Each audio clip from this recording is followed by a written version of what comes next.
All right, here we're reacting to Meet Kevin's Why Crypto is Falling and his 2022 predictions. We're marking this date, buddy.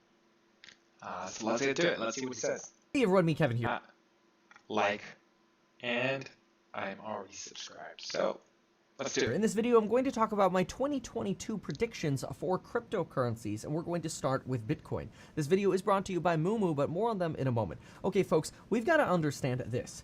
First, Bitcoin has been bobbing around this channel of 47,200 and 46,800 for quite a while. It breaks above, falls back to it. Breaks below, comes back into the channel. Why is this happening? Well, first, it's worth noting that all of this began right around the beginning of December, because at the end of November, on November 30th, Jerome Powell mentioned the Federal Reserve was going to accelerate the pace of the taper, which means less liquidity for financial markets. This was immediately followed by a sell-off in certain higher risk assets in the stock market, especially software companies with higher valuations. We immediately saw software valuation compression, but we also noticed that cryptocurrencies took somewhat of a turn to a lower direction. We're not seeing those new highs for a lot of altcoins as well, and we're kind of almost stuck in the mud.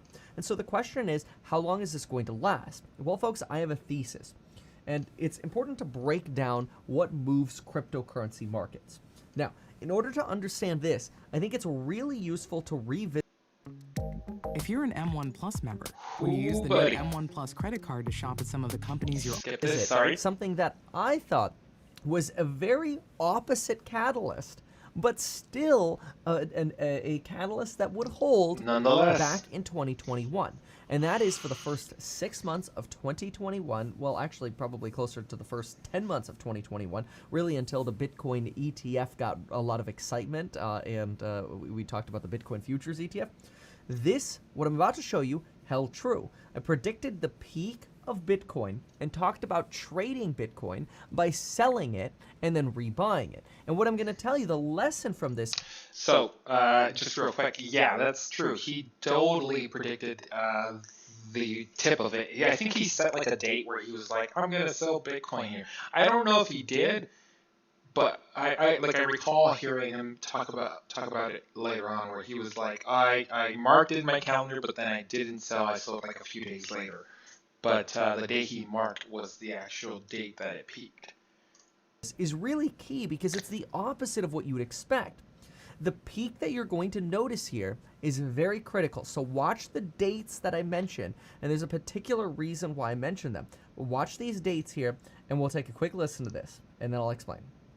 April 13th to 15th. This is when I want to sell Bitcoin. Here's why. There's going to be a ton of clickbait stuff going, oh my God, look what inflation's doing. So I've got April 13th. This is when I want to sell Bitcoin. In case I don't sell Bitcoin there, I'll make it for the 12th of May. And so the point is, we noticed a peak of Bitcoin prices on CPI or inflation release dates, both in April and May, which I recorded that in a course member live stream on January 6th, which was the day of the insurrection. In fact, I was wearing the same thing during my Capitol riot video, where I live streamed the entire thing for 10 hours. But that's beside.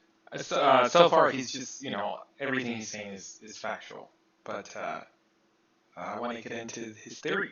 So let's see. Beside the point. You just line those up if you wanted to. What's important here is that even though we had high inflation readings in April and May, cryptocurrencies actually rotated down. Yes. Now, most of us in the retail community believe that cryptocurrency is a hedge against inflation. In fact, anytime I run surveys of my retail audience, somewhere between 35 to 50% of you say that the primary reason that you invest in Bitcoin or any kind of cryptocurrencies is to hedge against inflation. But that's not actually how pricing works for. So I remember he ran this poll, right? And it was like, why do you invest in crypto? And, there's quite a number of people that were like, oh, it's a hedge against inflation. But then there's also a whole other group of people who were like, because it goes up. I'm surprised he didn't mention that here. For cryptocurrencies. And that's really interesting because, see, if individuals invest in crypto for a hedge against inflation, then crypto should be at its highest levels, not its relatively lowest levels when we get high inflationary readings. Now, we most of us don't believe the CPI readings, and that's not really what's important. What's important is that when we get peak inflation data like April, May, or even what we just recently had at 6.8% in December, Bitcoin rotated down. Damn. Why is that? It's because, sure, the retail community might be using cryptocurrencies as a hedge against inflation, but folks, guess who trades more than the retail community Not when it retail. comes to... Yeah. Let me tell you guys a little bit about Melio. Through the Melio platform, you can manage all your vendors man. and bills and Can't organize really when milk they these need to be ads paid. here. cryptocurrencies. Folks, it's institutions. Hedges. And where do Hedges. institutions Yeah, get we their know money that. from? Well, The government. from the financial markets, which enjoy the liquidity and that juicy tap of the Federal Reserve. This means, in my opinion, the I see what you're more saying. inflation we have, the less money Wall Street actually has. Okay, so far his theory, right, is that the reason why the crypto market has been going up is because of the liquidity in the financial markets. Because the Fed has been buying up mortgage-backed securities and bonds, meaning there's more money for these companies to then go and buy crypto as a hedge against inflation. To invest in cryptocurrency and to trade cryptocurrency. Let that sink in for a moment. Okay. This means that something that was supposed to be a retail asset got corrupted by mainstream financial markets. This means that cryptocurrency's price action is much more likely to correlate and correspond to what the Federal Reserve does rather than what inflation does. And if we look back over the past 2 years, this makes sense. The easier monetary policy... You know what? I'm going to agree with him. It definitely does make sense. He's arguing that these hedges and these financial institutions have had a lot more money and have been plowing that into crypto. I mean, it's factual that more institutional investors make up the majority of the volume within the crypto markets. And I think that was like a couple of years ago that the financial institutions surpassed retail in volume in crypto. we had, the more cryptocurrency prices went up. Look at 2020 and early 2021 when we had substantial moves in cryptocurrency. As soon as we started talking about tightening the tap or closing the water faucet of easy money, cryptocurrencies started rotating down more broadly. Bitcoin, Ethereum rotating down, having a harder time going to new highs. Now, what does that mean going forward? And how does this turn into a potential Bitcoin price prediction? But first, a quick message from our sponsor. I'm really excited to tell you about today's sponsor, Moomoo. Moomoo is an app that helps you trade like a pro. Skip the It does sponsor. this by Sorry. offering Meet powerful Kevin. analytic tools, commission-free trade. Let's understand this. If it is true that the price of Bitcoin is related to the Federal Reserve's price action, then we would expect Bitcoin to go up when the Federal Reserve becomes more dovish or stops tightening. This is a mind twist here, okay? But get this for a moment.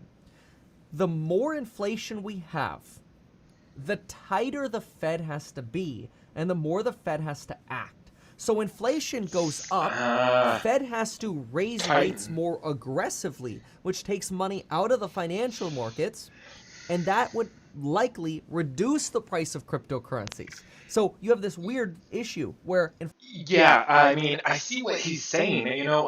It's kind of making sense, right? So there was a lot of flow of money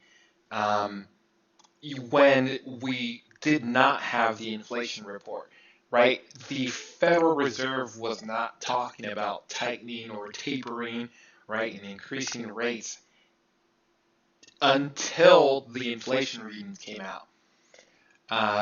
Which I know Kevin suspects that, he had, by he I mean Federal Reserve Chairman Powell with the money printer, right? He had to be more hawkish to keep his job. At least that's what Kevin's saying. I don't know if that's true, right? But yeah, he is now like, yeah, inflation's not transitory. So given that, right, there's going to be less money, less, I guess, how me Kevin puts it, right? It's like, uh, the punch bowl's getting taken away, or it's not being refilled. So institutions are kind of toning back on crypto, or at least that's what I think his argument is here. Inflation's going up, but cryptocurrencies could actually be going down. Yeah. If inflation starts inflecting down, which we expect will happen in 2022. In fact, Wall Street expects inflation to be 2.8% by the end of the year. The Federal Reserve expects it to be 2.5% by the end of the year. And Okay. JP Morgan just released an update that by the end of Q1 of 2022, which is the most optimistic forecast we have, by the end of Q1 2022, we will be under 4% inflation. That's their prediction. That's pretty big. If this ends up being true, and inflation does end up falling to their 3.5% inflation target by the end of March, then we could see less pressure on the Federal Reserve to act hawkishly. Less pressure on the Fed to act hawkishly to rein in inflation means the Fed can maintain easy monetary policy for longer. That means inflation starts inflecting down, cryptocurrencies could actually start going up as we maintain accommodative monetary policy. That is, keep money flowing, inflation's rotating down, let's keep rates maybe up at 0.5% or 1% at the Fed funds rate, but let's not go ridiculous here. This, in my opinion, could be the moment that the cryptocurrency markets are waiting for to finally broach new highs. I see. Now, I believe that this will happen between Q2 and Q3 of 2022. That means I'm somewhat expecting a late spring After March. to early summer rally for BTC or cryptocurrencies in general. Now, it's worth noting that June 21st is the beginning of summer, so I can't really call this a purely summer rally, but I would say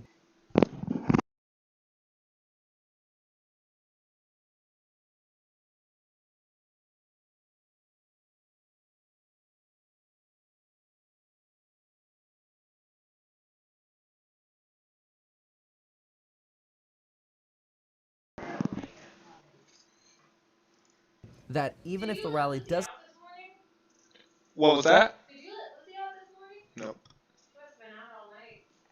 Finally came back this morning. Yeah, probably. Yeah. All of a sudden I hear her out back. Oh no, she must have been cold. Calling him, like, let me in. Yeah. Sorry about that. doesn't happen in late spring, I'm optimistic for a summer rally. Summer It might rally. take a little bit longer to get to that inflection point.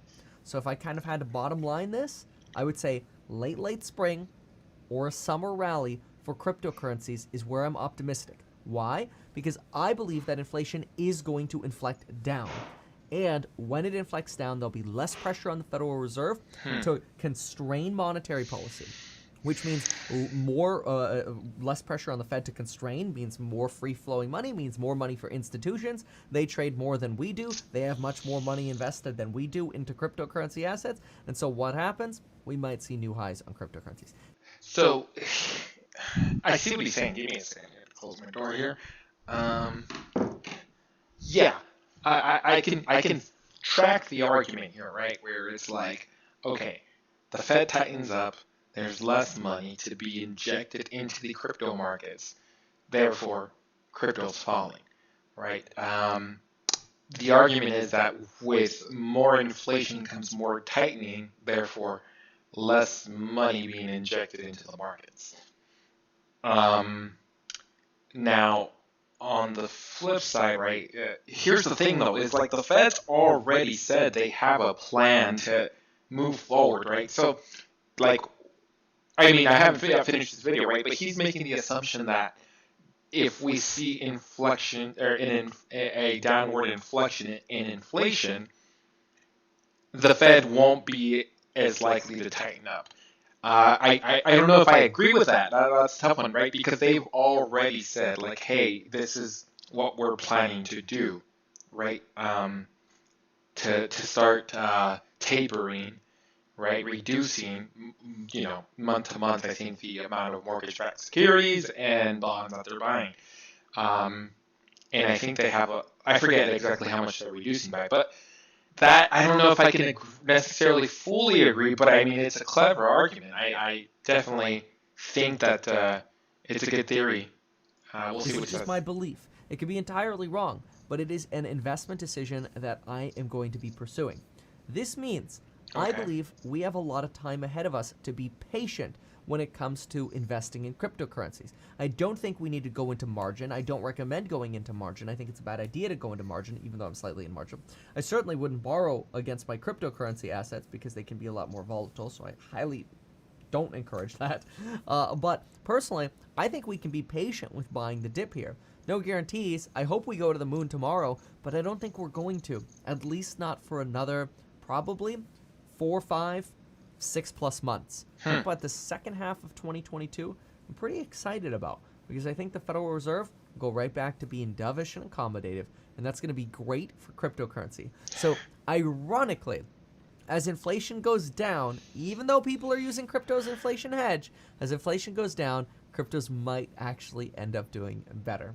And it makes sense when you look at how cryptocurrencies have acted in the past. They act much more like tech stocks, which follow a similar path. In fact, we're seeing the beta, or the measure to which a certain asset responds to price action in another asset. Yep. We're seeing that vastly converge between cryptocurrencies and tech stocks. The NASDAQ and Bitcoin continue to become more and more similar in the way they trade.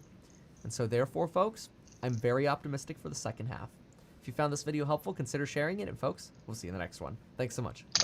Bye. Yeah, interesting argument. I don't know if I fully agree, but yeah, I can say that there is correlation there between the inflation data, the Fed's reaction, and the crypto markets. That does make sense. Now, it goes so far as to say that we'll see a crypto rally, mid-year, because the Fed will be much more dovish. I don't know. Because they've already outlined their plan, so I can't. I mean, maybe they can flip, right? Because they flip sometimes, and I know they're trying to not be too quick about acting so as to not send our economy into recession. So it's a hard call, but Kevin is putting his money where his mouth is. In this case, where his theory is. Because he said he's planning to trade around it. So he mentioned that he's not so quick to buy the dip, which means that he's not going to be buying as much crypto right now. At least that's what I'm taking from this. What it sounds like to me is that he's actually going to be holding back and buying crypto later in the year, maybe as we come towards the end of the second quarter, start of the third. So that's what it sounds like to me. That's going to be interesting to see how his trading plan develops as time goes on. Well, anyway, thanks for tuning in. I was just reacting to Meet Kevin's why crypto is falling and his 2022 crypto market prediction. I guess more BTC prediction. Yeah, interesting take. I don't know if I fully agree, but I do definitely agree with some of his points. Well, anyway, thanks for tuning in, and enjoy your day. Bye.